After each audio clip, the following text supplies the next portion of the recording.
começo.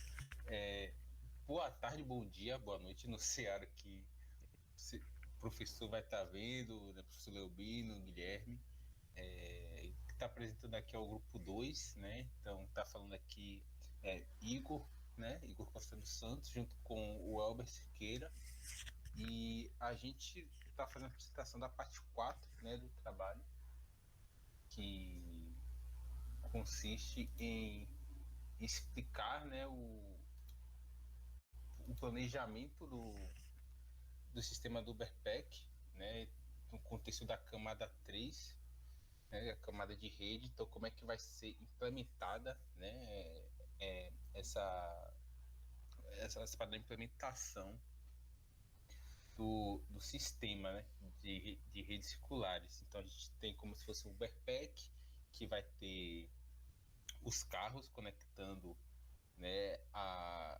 as redes, né, que tem o as RSUs, e essas RSUs também fazem essa conexão entre cada subsistema aqui, que está sendo representado, como está representado nessa imagem, né? Então a gente tem aqui na imagem o modelo onde tem o servidor 1, representado pelo SRV1, onde ele consegue fazer esse controle, né,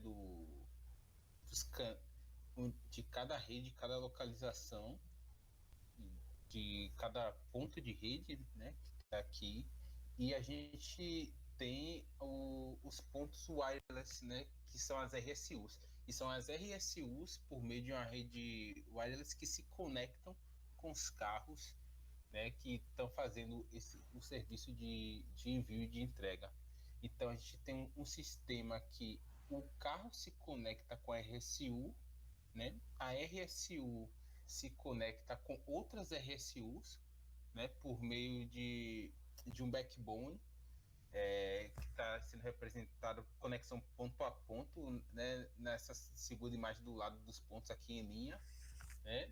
E aí as RSUs se conversam entre si, né, por meio desse backbone.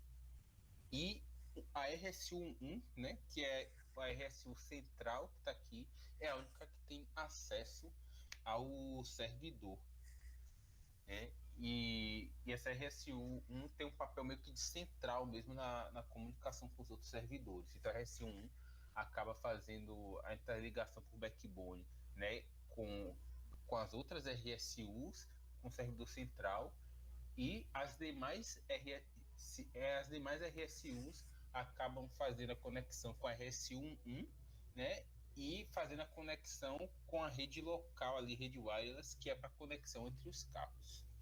E por fim, o servidor faz a conexão, né, ali ponto a ponto com a RSU1 e não faz emissão de rede local.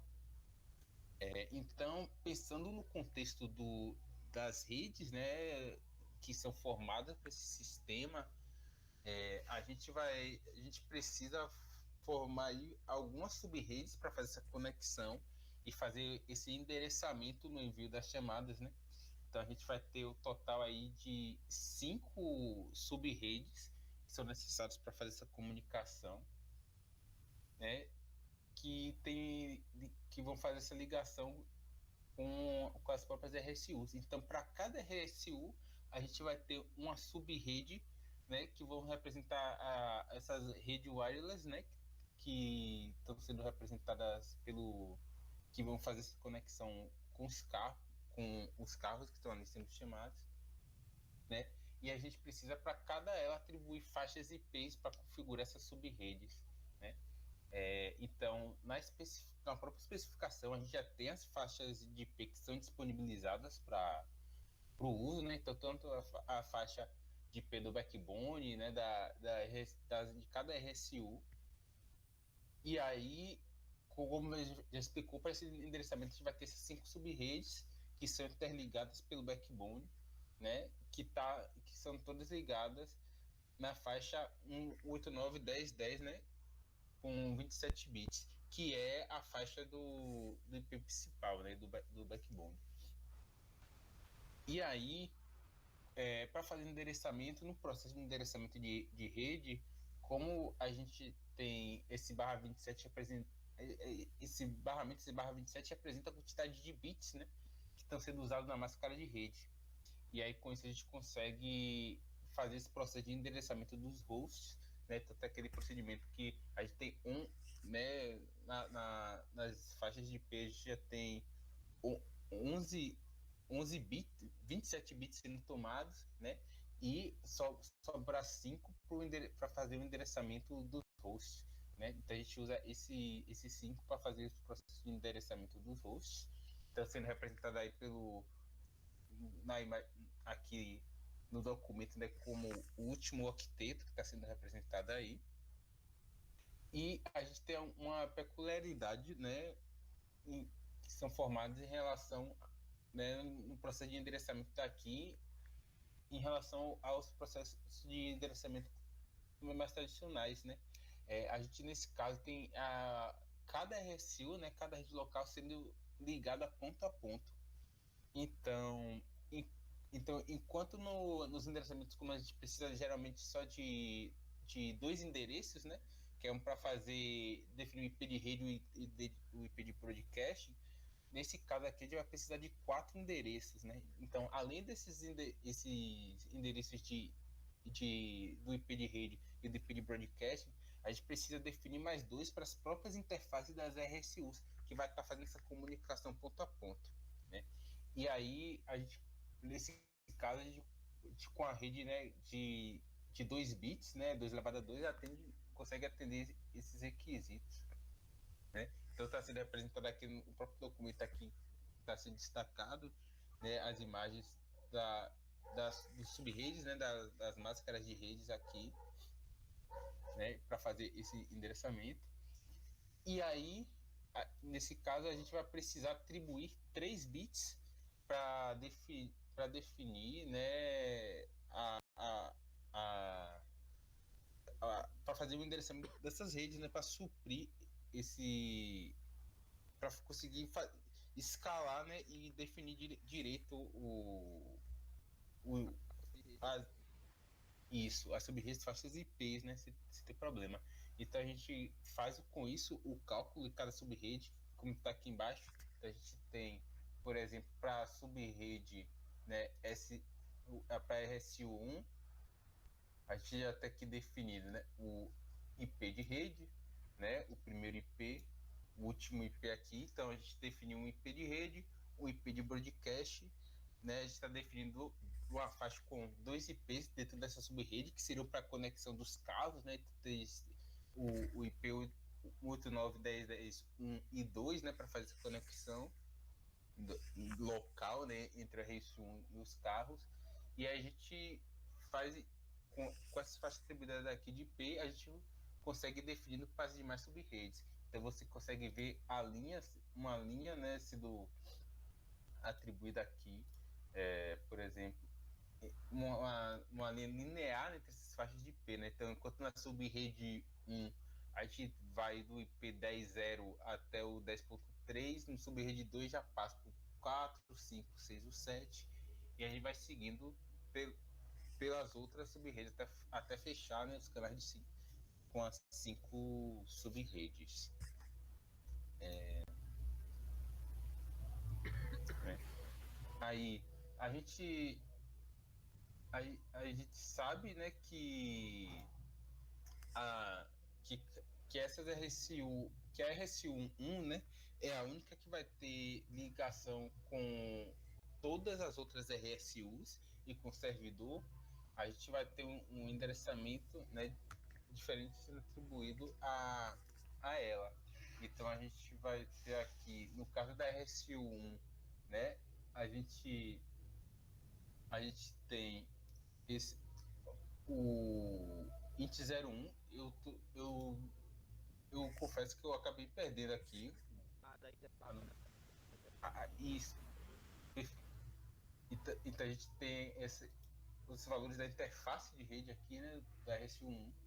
Então, sendo representados aqui, né, os valores 10.1, né, que vai fazer essa comunicação de interface entre cada RS1, né? Então, a interface 2 aqui,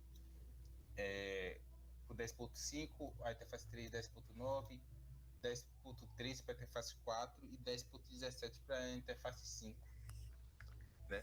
Aqui, E tem mais câmeras que tem essa interface, né? RSI tem mais espaço de uso que as outras. E aí a gente faz uma referência dessa interface para dizendo o IP de cada um. exato, que a gente faz essa com essa interface, a gente consegue definir bits, né, que são separados para fazer essa comunicação ponto a ponto, certo? Né? E esses bits que estão sendo representados aqui, né? Então, para RS1, a gente vai ter 5 bits fazendo essa ligação, né, destinada só para fazer essa ligação ponto a ponto, enquanto para as demais RSUs a gente vai ter só um endereço de interface, né, que é esses endereços de interface que fazem a ligação para RSU1, né? E aí, para a rede wireless que está dentro de cada RS1, cada RSU, né? Então a gente vai ter o último endereço válido, né, para fazer essa transmissão, esse gateway de rede. Então, para RS1, a gente vai ter, né, essa a interface 6 aqui, né, que está sendo com todas com o endereço 172.16, né, 2454, que é justamente o endereço de IP para fazer o gateway de rede. Para RSU 2 já vai ter outro endereço IP que é destinado só para fazer esse gateway de rede, e isso se repete pela RSU 3, 4 e 5.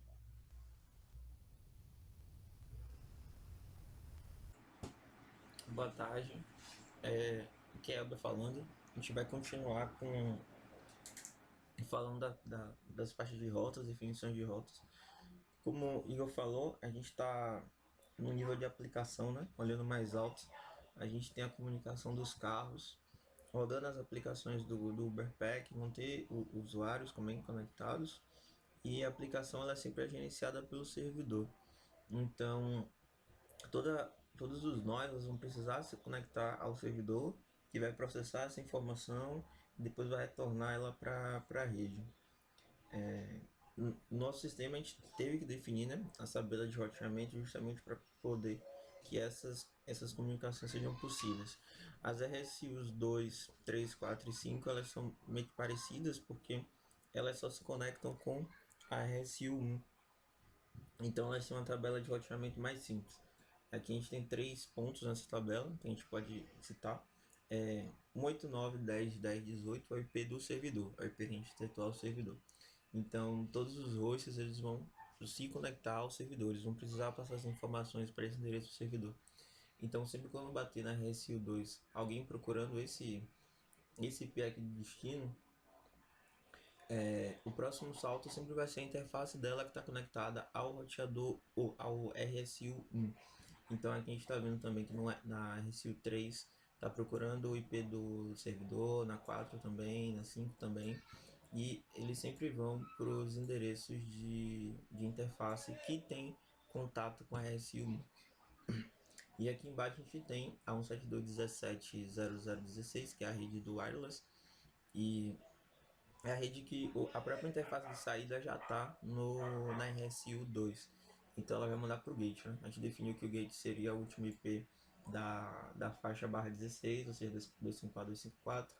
Então ela sempre vai mandar para cá. Aqui também, quando for da rede 172.18 do RSU3, 172.19 da RSU4 e 172.20 da RSU5.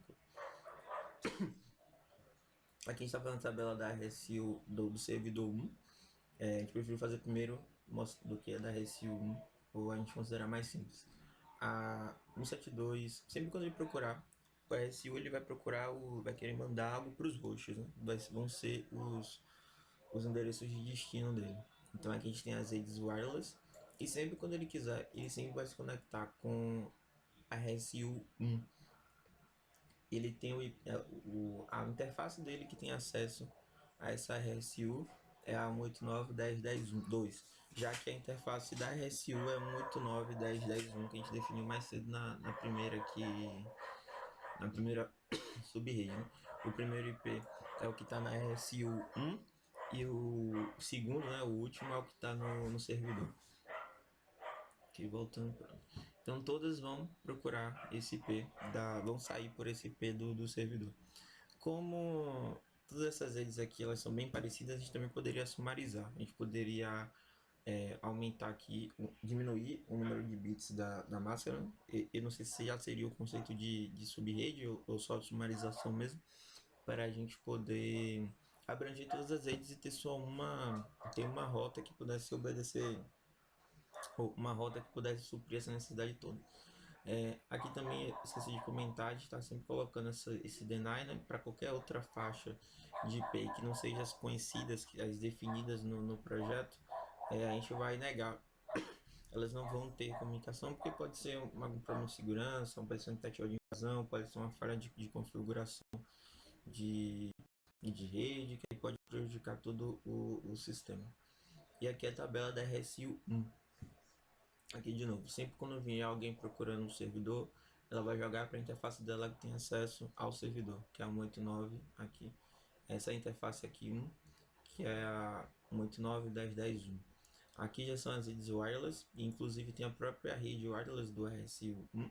Então quando alguém estiver procurando essa rede 172.16.00/16, como o gateway dela está na RSU1, ela já vai jogar para essa interface, e as outras que estão nos outros RSUs, ela encaminha cada uma para a interface dela que tem acesso. Aqui no caso a 5, a 9, a 13, aqui se não me engano é a 16 ou 17, mas eu estou aqui em modo de visualização, não consigo editar, eu edito aqui depois. E de novo o deny, né, que a gente está colocando para a gente não ter problemas. E aqui a gente tem um exemplo, né, do roteamento da RSU2 para o servidor 1. A gente marcou aqui são as tabelas, né, que a gente só fez copiar aqui, e aqui a gente está indicando quais são as rotas que vão ser acionadas nessa comunicação. O azul é no sentido indo para o servidor, e as vermelhas são voltando do servidor, né, tendo com o objetivo encontrar o RSU02. Tendo algum roxo aqui conectado, ela vai estar nessa faixa aqui, 172.16.0.16, mas ela vai estar procurando esse IP aqui, né, que é o IP do servidor. Então quando bater na RSU2, ela vai jogar na interface dela que se comunica com a RSU1, que no caso é essa daqui. Então daqui a gente já tem o roteamento daqui, enviando por esse canal aqui, por esse backbone, para chegar na RSU01. Chegando aqui, tem de novo outra rota. Olha, tem alguém procurando o servidor 189.10.10.18. Então ela joga de novo na interface dela que tem acesso ao servidor. Então ela joga na 189.10.10.1 e aqui já encontra o servidor. E aqui já é o sentido contrário, as rotas vermelhas, né, saindo do servidor, chegando na RSU. E aqui no caso de baixo para cima. O servidor ele vai procurar o host da rede wireless, né, o host que ele tem como destinatário. Provavelmente não, com certeza tem processo de NAT, mas ele pode estar procurando no encapsulamento dele, está procurando a interface do RSU que está como destinatário, ou então o próprio servidor, ou então o próprio host. Mas aqui já colocando já o destino final, né? Tem 172.17.00/16, vai ser o endereço nessa faixa. Então ele vai jogar para a interface dele, que tem acesso, que ele sabe que vai chegar lá de alguma forma. Então ele manda para RSU1. Esse daqui é o IP do servidor que tem acesso a RSU1. Na RSU1 ele já tem outra política aqui, ó. Quando chegar alguém nessa faixa 172.17.0.16, eu mando para onde? Eu mando para minha interface que tem acesso a RSU02, que é 189.10.10.5. E quando chega na RSU02, ela tem uma outra rota que ela fala que tudo que chega nela, 172.17, que a gente definiu que é a rede wireless dela, ela já contém o próprio gate, né? Porque já é uma outra interface dela. Então ela já joga para essa interface aqui, que é 172.17.254.254. Esse já é o caminho de volta aqui. E como eu falei anteriormente, como as outras rotas, né, da RSU 3, 4 e 5 são muito parecidas com a RSU 2, todo o fluxo aqui de pacotes vai funcionar dessa forma. Lembrando que a gente definiu como nosso servidor é o principal, né? O servidor, quando a gente está pensando na arquitetura de rede, o servidor ele seria o nosso core. Então, ele é o principal, né? É, de fato, o nome de core não é à toa. Então, todo o processamento é feito nele. Então, toda a comunicação primeiro passa por ele, é processada, depois volta para onde deve ir. Queria agradecer pela oportunidade e a apresentação da gente é isso. Muito obrigado, boa noite ou bom dia, não sei. Até a próxima parte.